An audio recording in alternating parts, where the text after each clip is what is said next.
At the time Evelyn Vale fired me on livestream, more than 1 million people were watching. Most of them thought they were watching a useless intern finally get put in his place. I was watching a CEO sign the document that let me stop holding up her empire.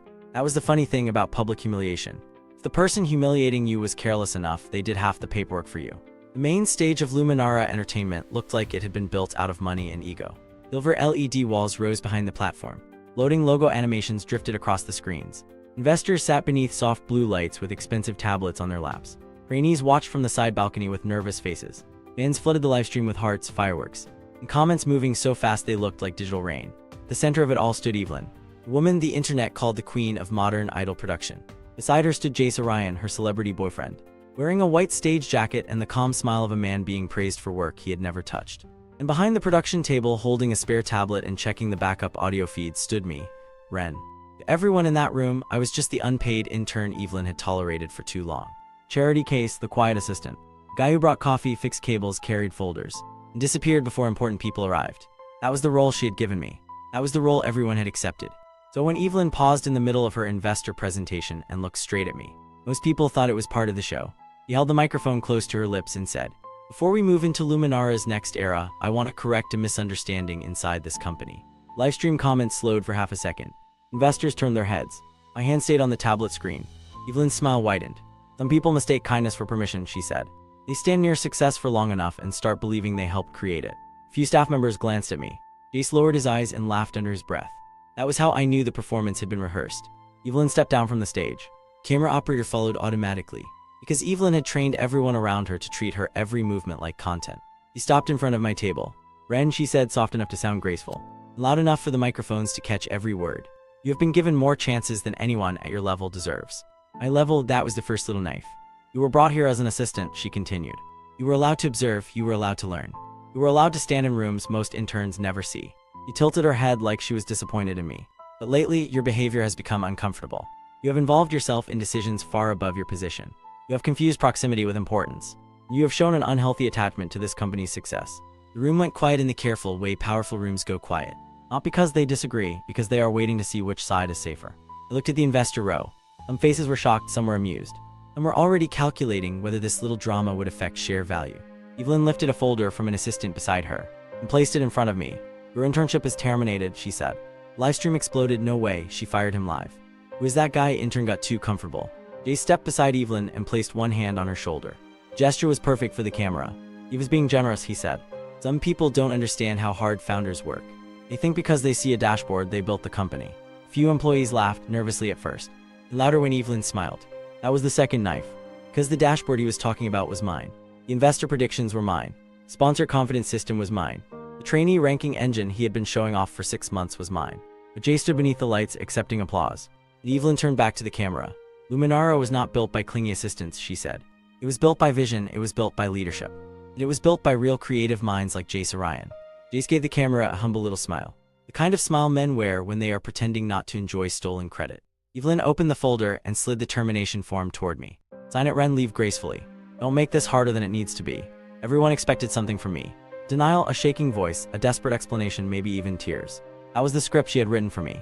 A useless intern humiliated by a queen, then dragged off stage while the audience laughed. I picked up the pen, the tip clicked once. Evelyn's smile sharpened. I signed my name at the bottom of the form. And I closed the folder and slid it back to her. No trembling, no begging, no apology. I only said, "Then I'll stop supporting the company from today." For 1 second, nobody reacted, then Jace laughed. A few staff members followed him, the comments filled with crying emojis. Evelyn looked at me like I had just embarrassed myself more than she ever could. "Supporting," she repeated. "Ren, you carried cables." I nodded. That was one of the easier things I did here. The laughter changed, not enough to become fear, just enough to become uncomfortable. Security approached from the side of the stage. I stepped away from the production table before they touched me. I did not want anyone to say I resisted. I did not want a messy clip that could be edited later.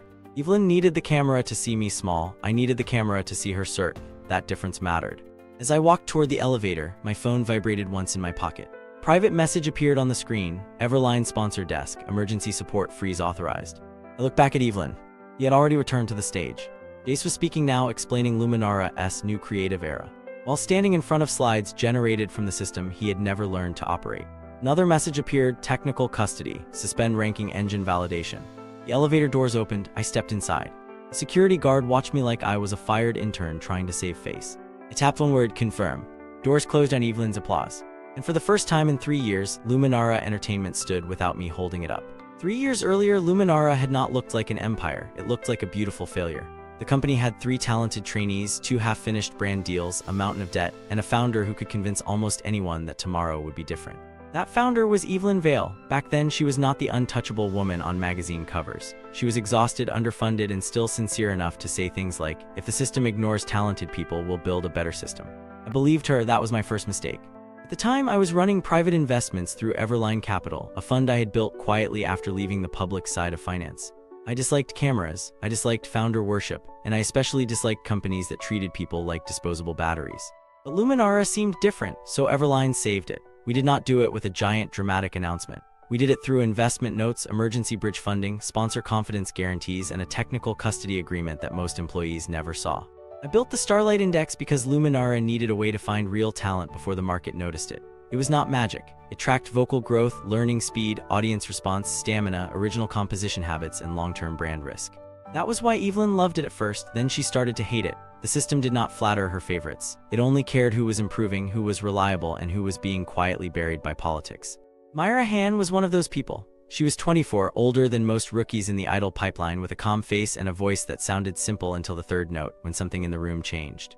Evelyn called her difficult to package. Jace called her boring. The Starlight Index called her the strongest long-term performer in the agency. So I protected her audition files when Jace tried to bury them. I corrected her vocal rest schedule when a manager pushed her past safe limits. I flagged her original song as protected material after Jace's production team downloaded it too many times. I did not expect gratitude. I did it because talent should not need visible power to survive. That was also why I entered Luminara as Ren, the unpaid intern. On paper, I was a low-level operations assistant. In reality, I wanted to see the company from the floor because people reveal themselves around someone they think cannot hurt them. Evelyn revealed herself slowly. At first, she thanked junior staff by name and protected trainees from sponsors who wanted too much control. Then she stopped remembering names, softened contracts until they hid sharper teeth, and let Jace put his face on the Starlight Index presentation deck. He called it my creative model. Evelyn never corrected him. That was when I started adding protection clauses: misrepresentation of core assets, retaliation against technical custodians, abuse of trainee rights, false statements to sponsors, theft of original artist material. Every clause looked boring. That was the nice thing about contracts. Villains rarely fear sentences they do not understand. The night Evelyn fired me, she thought she had removed an embarrassing assistant. What she had actually done was create a clean break. Before that, if I withdrew support too sharply, she could argue that Everline had destabilized Luminara without cause. After the livestream, I had cause. She had terminated my operational access in public. She had credited licensed technical architecture to someone else in public. She had called me unstable in front of investors. And she had signed her name beneath a termination form that ended the unpaid advisory support she did not even know she depended on. So that night, I sat alone in my apartment, opened the private Everline dashboard, and reviewed the support layers one by one. Sponsor briefings, paused. Predictive ranking validation, paused. Crisis response automation, paused. Executive reputation firewall, paused. Technical maintenance beyond license baseline, paused. I did not destroy anything. I did not hack anything. I did not touch a single asset that belonged to Luminara. I only stopped giving them what they had never owned. At 12:07 in the morning, the dashboard asked for final confirmation. I thought of Evelyn's smile. I thought of Jace accepting applause. I thought of Myra standing on the balcony, watching me get fired with both hands clenched around the railing. And I clicked confirm. The next morning, the empire coughed. It did not collapse dramatically. Real systems rarely collapse like towers in movies. They fail in small, embarrassing ways first. Sponsor confidence reports did not arrive at 8 in the morning. The executive dashboard loaded, but half the predictive notes were blank. The trainee trend panel displayed raw numbers with no recommendation layer. The crisis response system sorted overnight fan sentiment alphabetically instead of by risk level, which meant the word amazing appeared beside a growing accusation thread about fake credits. At 9:15 in the morning, Evelyn called an emergency executive meeting. At 9:17 in the morning, someone finally noticed I was not in the room to fix it. I knew because Iris Chen texted me. Iris was Luminara's PR director, careful, tired, and smarter than Evelyn gave her credit for. Her message was simple: did you shut something off? I replied, I stopped providing services after termination. There was a long pause, then she wrote, services. I almost laughed. That was the whole problem. They had spent so long calling my work favors that they forgot favors could end.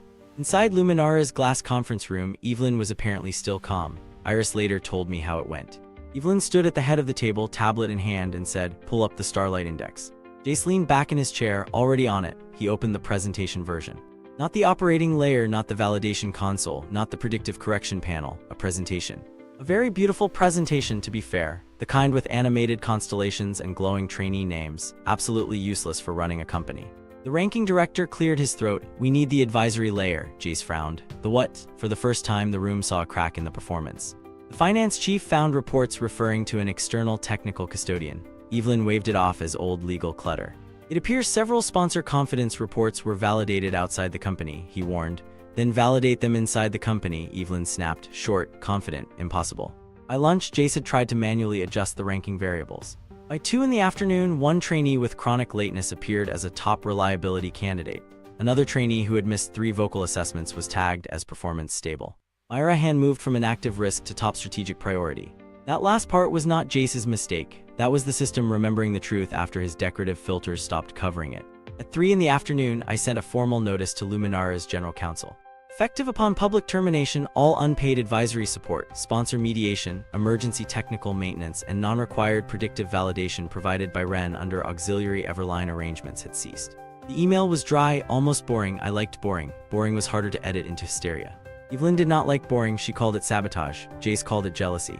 A junior manager, trying to be useful, suggested they ask me to restore the systems temporarily. Evelyn stared at him until he stopped speaking. "No," she said, "we prove we never needed him." That afternoon, she announced a live trainee ranking showcase, a special broadcast. Sponsors invited, fans watching, investors reassured. Jace Orion would personally demonstrate the brilliance of Luminara's talent model. When I saw the announcement, I leaned back in my chair. They thought the first failure was a technical problem. I knew it was a mirror, and Evelyn had just decided to stand in front of it with brighter lights. Before the showcase, Evelyn moved first. She was good at that. That was one of the reasons she had survived this long. She could feel public uncertainty before other people saw it. She knew how to feed a crowd a simple story before reality became complicated. Statement appeared at 8 at night. It was polished, emotional, and false in the precise way dangerous lies usually are. To our Luminara family today, misinformation has spread regarding a former temporary assistant who was recently removed from company operations. We want to clarify that no intern, assistant, or junior staff member has ever owned or created Luminara's core creative systems. Our growth has always come from leadership, vision, and the artists who trust us. She did not name me at first, then Jace went live. That was less polished. He sat in a studio chair under warm lighting, sleeves rolled up like a man about to confess hard work. "Look," he said, smiling at the chat, "creative people deal with this all the time. You let someone observe your process and suddenly they think they invented it." The host laughed. "Are you talking about the fired intern?" Jace made a face. "I'm trying to be kind." The chat loved that. They clipped it immediately. By midnight, I was a meme. The intern who thought he was CEO cable guy claims empire. He carried a tablet and thought he built idle music. The comments were ugly but useful. Every public lie made the later correction cleaner, so I did not post, I did not explain.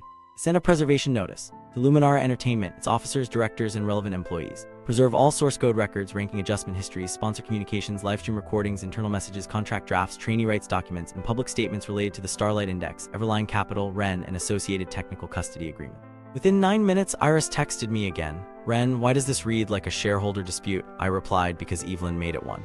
3 dots appeared, disappeared, appeared again. Finally she wrote, "Are you really just an intern?"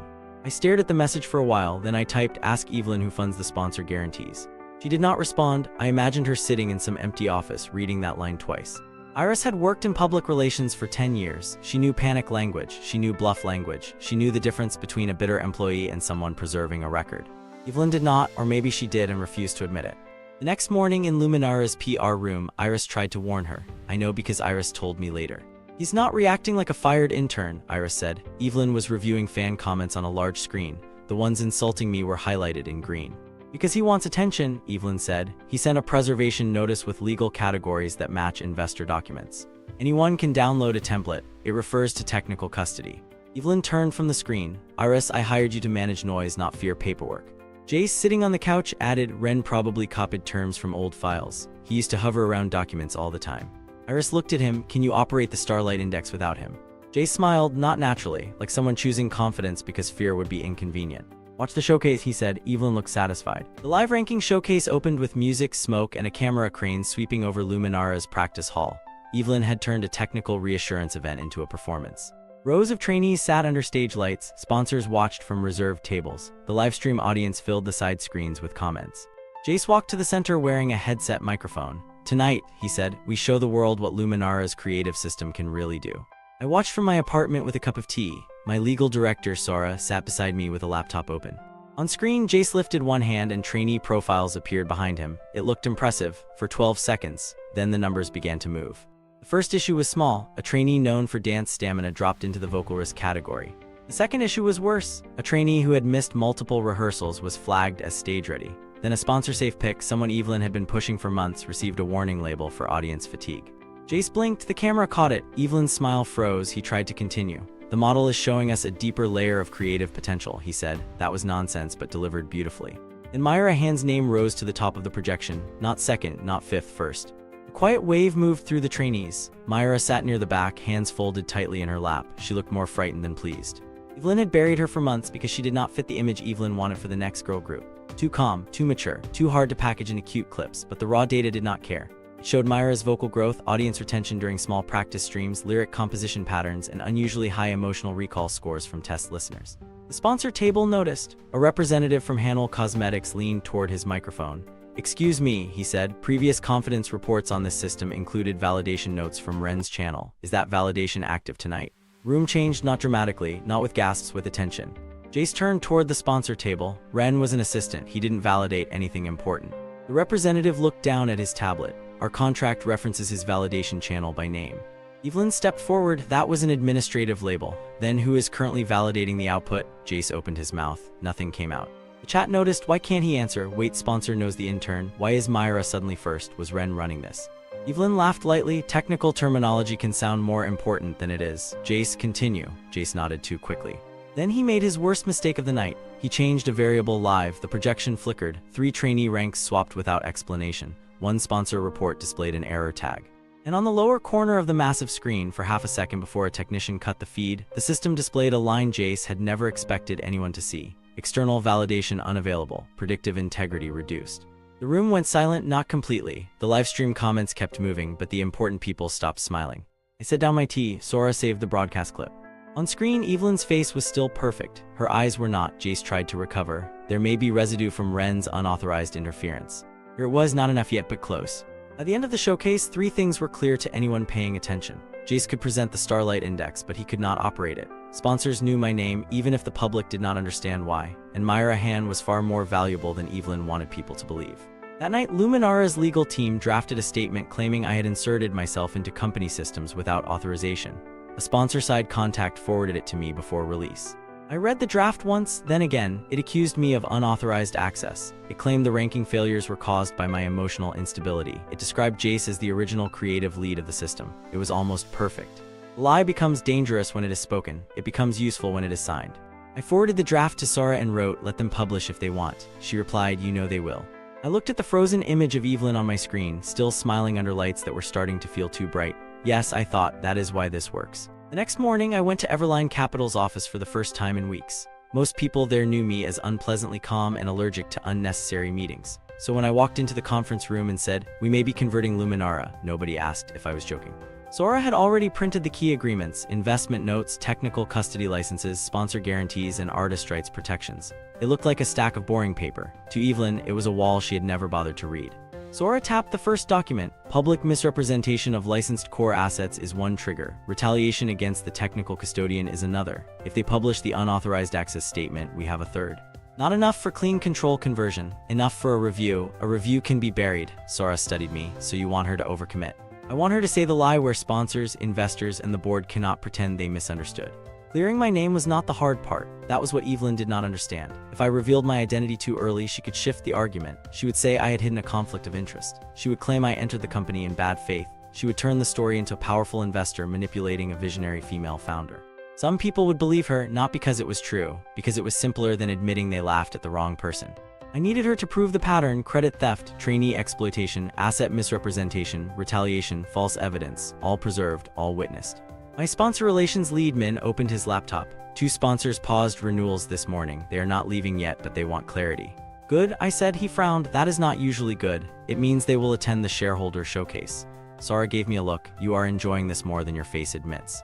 I opened another file. Myra Hand's contract amendment. Jace's production label had sent it at 1:12 in the morning, promising her a special debut track in exchange for control over her vocal recordings, campaign image rights, and derivative works from her original song library. Here it was, not just stolen credit now, stolen future. I sent Myra one message: do not sign anything today. Read clause 7, 9, and 14 twice. She answered after 6 minutes. Who are you really? That question sat on my screen longer than I expected. I finally replied, someone who does not want you to lose your voice to people who only noticed it after the data embarrassed them. Her answer came almost immediately. Then tell me the truth when I ask you in person.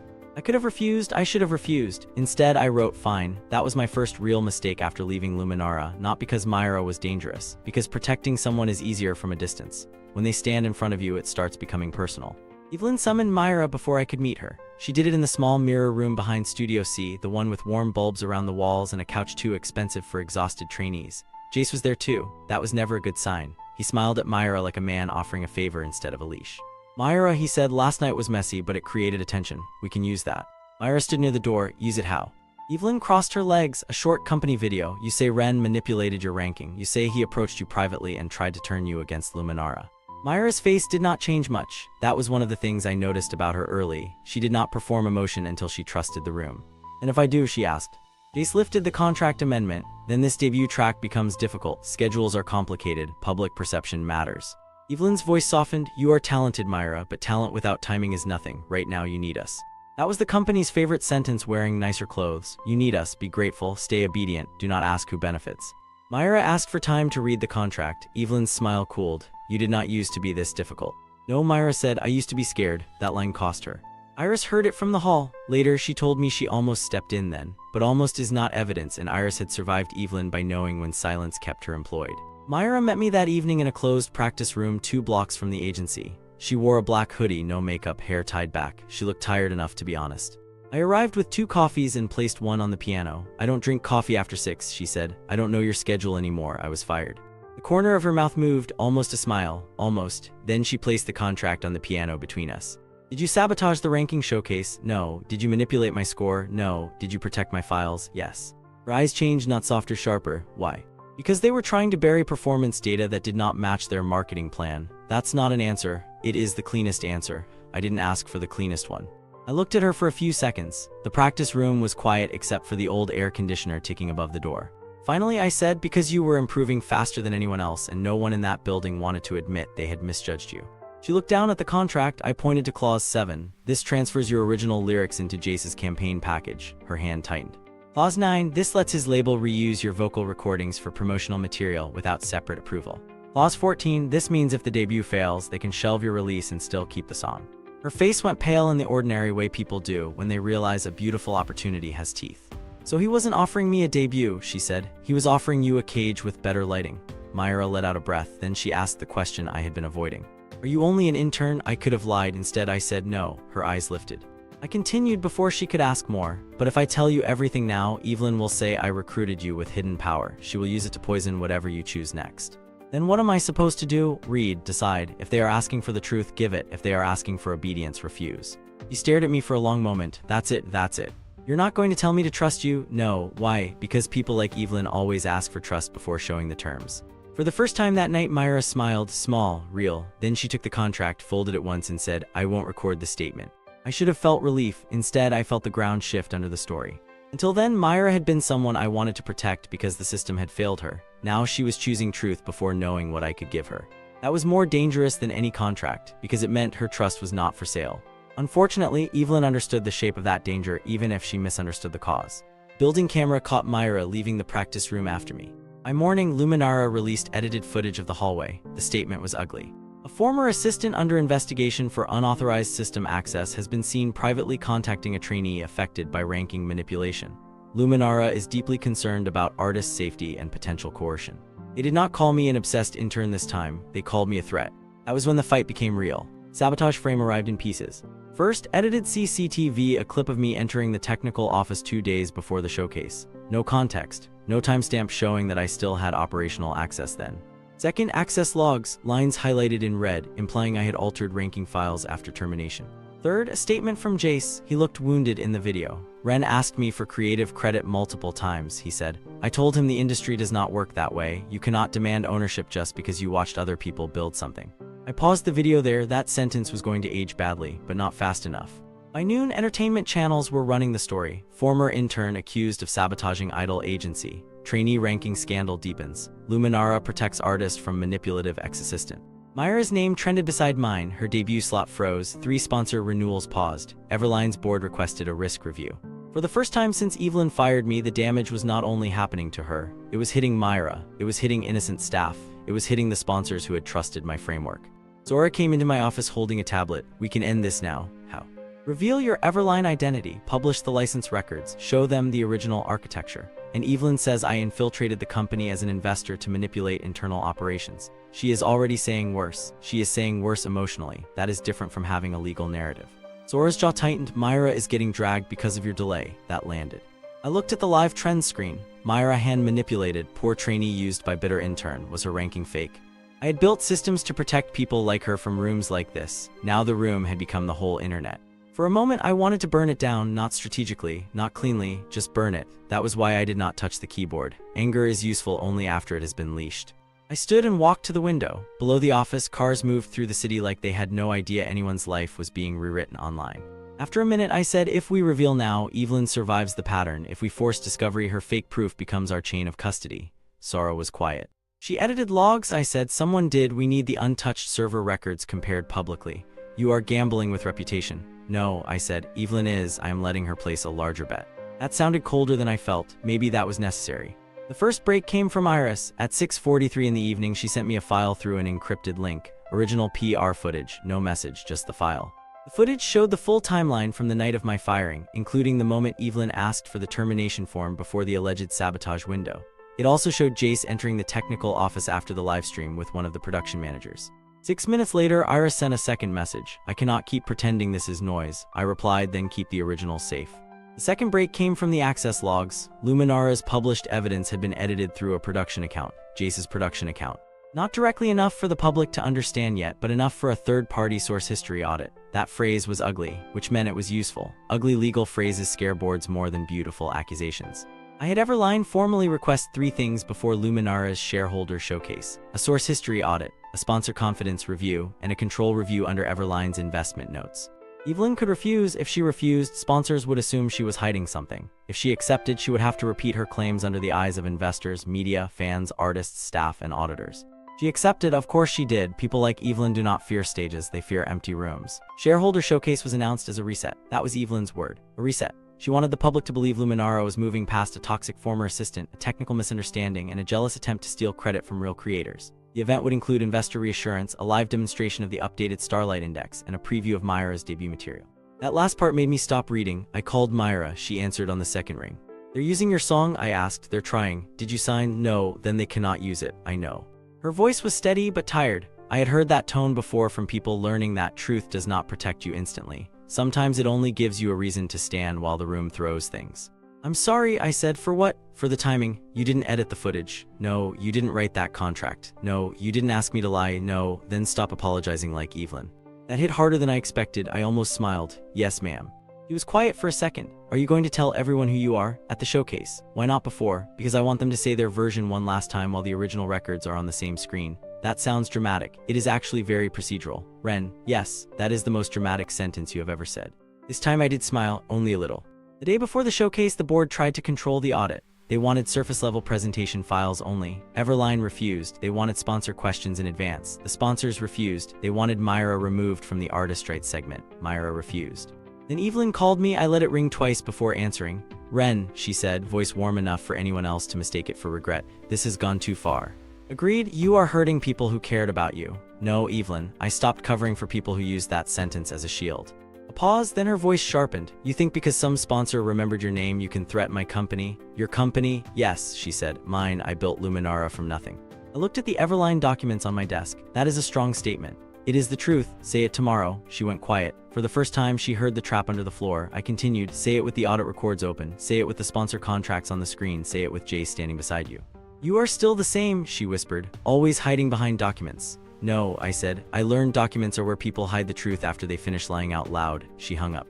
Shareholder showcase began with Evelyn walking through light. She was still beautiful. That mattered. Villains are more dangerous when the world wants them to remain believable. She wore black, simple and expensive, the uniform of a founder who wanted to look wounded but unbroken. Jay stood beside her in silver. Myra sat in the artist row, not backstage where Evelyn had tried to place her. Ira stood near the PR booth with a tablet in both hands. Sponsors occupied the first 2 rows, investors filled the center, fans watched through the livestream, the same kind of audience that had watched me get fired. This time I entered through the front doors, not the staff hallway, not the production entrance, the front doors. Security hesitated when they saw me. Before they could speak, Everline's legal team stepped in behind me. Sora handed security the attendance authorization. The guard read it once, then again. His expression changed. Evelyn saw me from the stage, her microphone hand tightened. Then she smiled at the audience. "Ladies and gentlemen," she said, "thank you for joining us as we move past recent distractions and return to what Luminara has always represented: vision, talent, and trust." Jace nodded solemnly. The opening video played. It was gorgeous. A timeline of Luminara's rise, Evelyn shaking hands, Jason studios, trainees practicing, sponsors applauding, the Starlight Index glowing behind them like a constellation. My name did not appear once. That was not a mistake, that was evidence. When the video ended, Jace stepped forward. "Tonight," he said, "I will demonstrate the new creative layer of the system I developed with Evelyn." Sora beside me whispered, "There it is." I said nothing. The auditor, a gray-haired woman with no interest in entertainment drama, walked to the side console. "As part of the agreed source history review," she said, "the demonstration will include source history, license origin, validation chain, and post-termination access comparison." Jace's smile flickered. Evelyn looked toward the board table. Too late. The main screen changed, not to stars, not to trainee profiles, to records, ugly, boring, beautiful records. Original architecture, Starlight Index, version 1, creator entity, Everline Technical Custody Division, primary architect, Ren, license holder, Everline Capital, operational license granted to Luminara Entertainment, creative presentation access, limited, technical ownership transfer, none. The room made a sound that was not quite a gasp, more like 100 people recalculating at once. The livestream comments froze for half a second, then exploded. "Ren, the intern, wait, what?" Jace laughed too loudly. "That is an administrative label. Ren was helping input early data." The auditor looked at him as if he had offered her a napkin during surgery. "The source commits, validation models, sponsor reports, and licensing records do not support that claim." Sponsor representative stood. "Our confidence reports were issued only after Ren's validation channel confirmed predictive integrity," he said. "We were never told that validation had ended until after the termination." Another sponsor followed. "Our renewal terms reference Everline oversight. We understood Evelyn Vale was the public operator, not the technical owner." Evelyn stepped forward. "This is being framed maliciously. Ren hid his connection to Everline while working inside my company." My company, she could not help herself. The auditor moved to the next file. Reviewing termination records. Ren's unpaid operational support ended upon public termination initiated by Evelyn Vale. Advisory withdrawal appears procedurally consistent with the termination document. The screen displayed the live stream clip. Evelyn sliding the folder toward me signing, me saying, "Then I'll stop supporting the company from today." The room heard it differently this time. Ace grabbed his microphone. He still corrupted the system after leaving.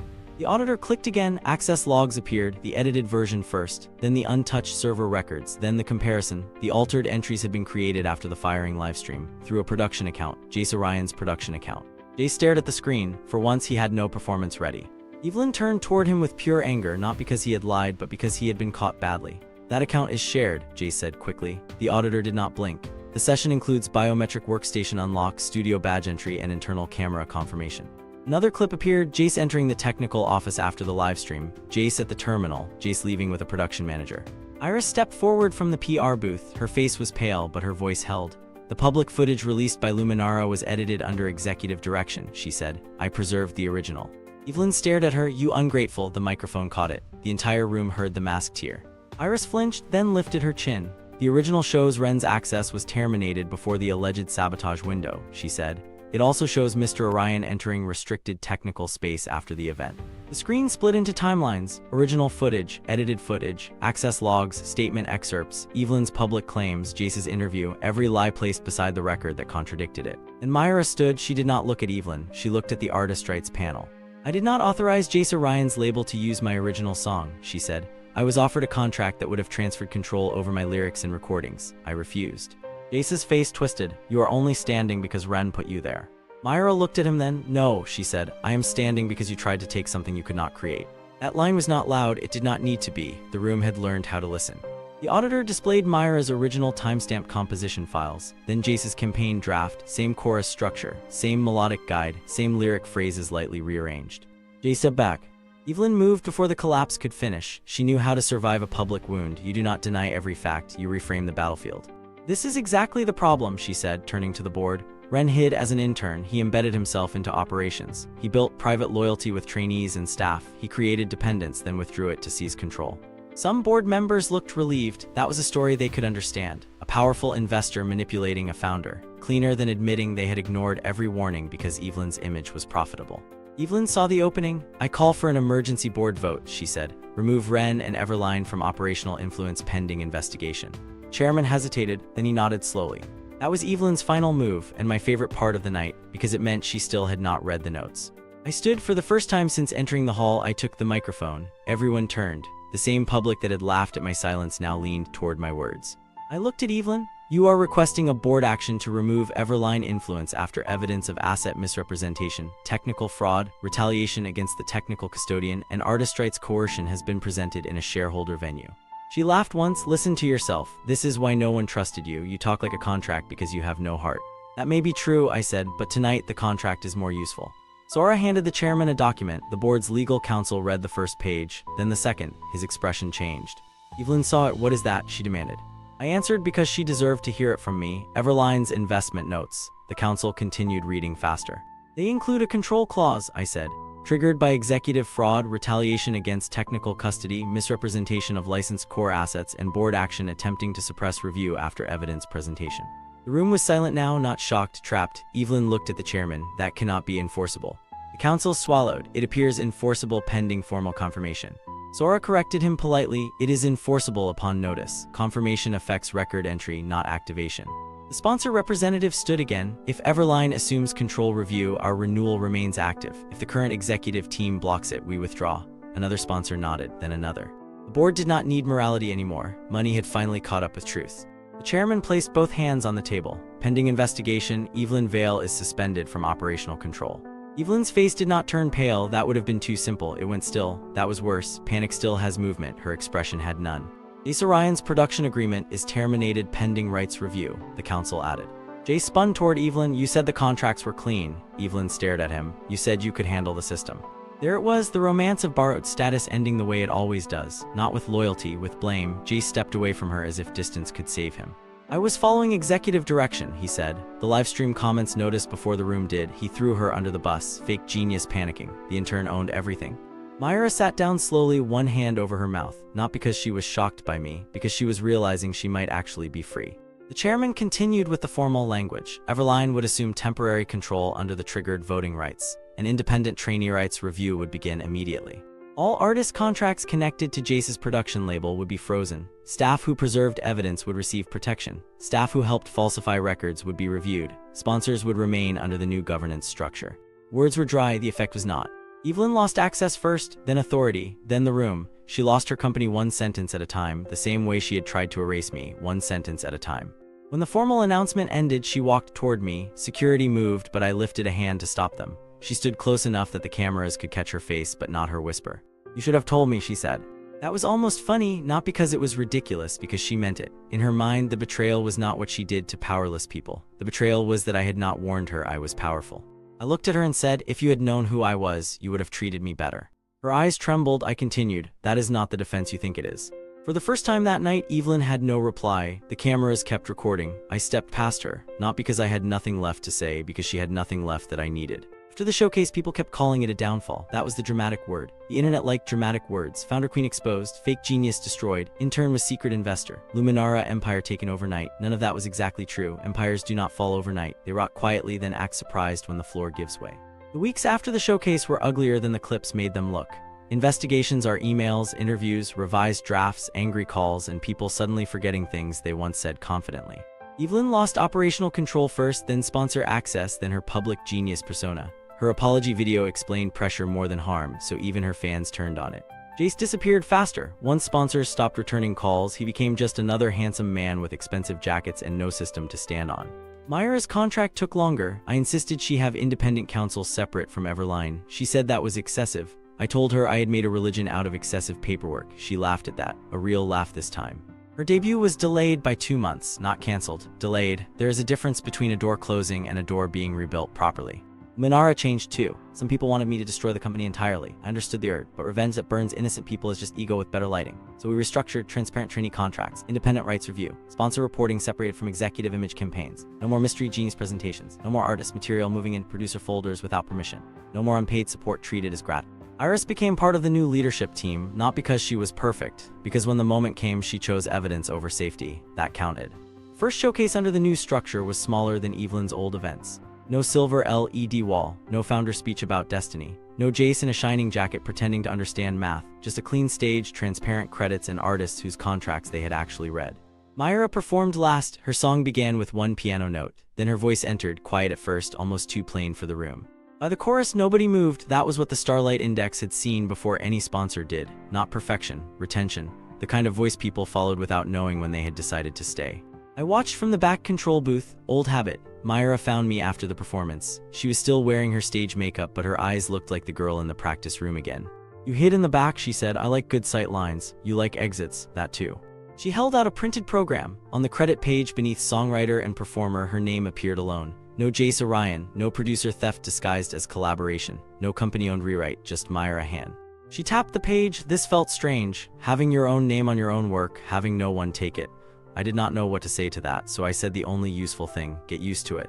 She smiled, then she looked through the glass at the stage where the next trainees were gathering for a group photo. "You know," she said, "I didn't refuse Evelyn because you were important. I know. I refused because the contract felt wrong. I know, and because you gave me the choice instead of asking me to believe you."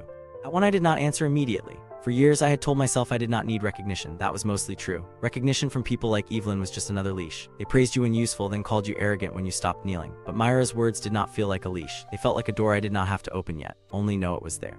So I said, "You made the choice before you knew what I could offer." She looked at me. "That matters to you more than it should. Good, good. You needed at least one unreasonable weakness." I stared at her. She smiled wider. "You were becoming impossible." Maybe she was right. Maybe I had mistaken being calm for being free. They are not the same thing.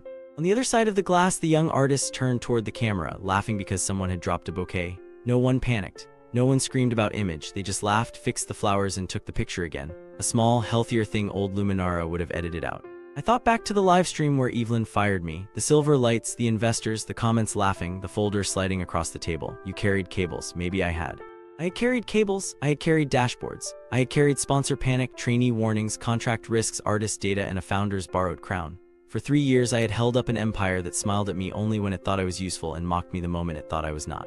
That was the part Evelyn never understood. Being invisible had not made me powerless. It had only shown me who people became when they thought power was not watching.